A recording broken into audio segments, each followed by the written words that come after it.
అనుకోను. దేవుడు అట్లాంటి వాళ్ళకి మళ్ళీ అవకాశాలు ఇస్తారని నేను అనుకోను. ఇది నేను చాలా బలంగా నమ్ముతాను. అక్కడ తప్పులు జరుగుతాయి, తప్పులు నేనే ప్రస్తావించా. అనేక ఇష్యూస్ని నేను రాసిన వార్తలు, అక్కడ ఇష్యూస్, నేను మార్పించినటువంటి ఇష్యూస్ బోలెడు అందరికీ తెలుసు. అక్కడ నేను పనిచేసినప్పుడు ఎంత జరిగింది.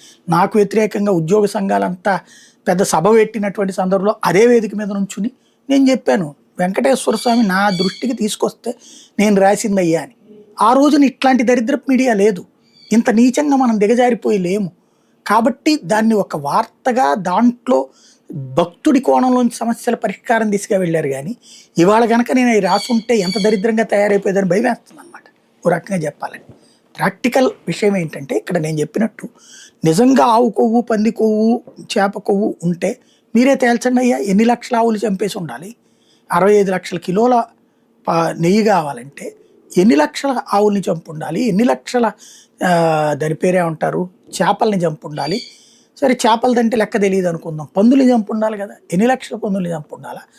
అవి తీసుకొచ్చి రావడం వల్ల పోనీ ఎవరికైనా లాభం వస్తుంది ఆ రూపాయి? ఇప్పుడు అవి తక్కువకి వస్తాయి అనుకుంటే అదొక్కసారి వీళ్ళని వాసన చూడవండి. నేనేమంటానంటే ఇప్పుడు ఎక్కడో ఎందుకు, ఇప్పుడు మంగళగిరిలో నిన్న పట్టుకున్నారు కదా, మొన్న అక్కడ పట్టుకున్నారు కదా, ఆ నూనె వాసన చూడమనండి.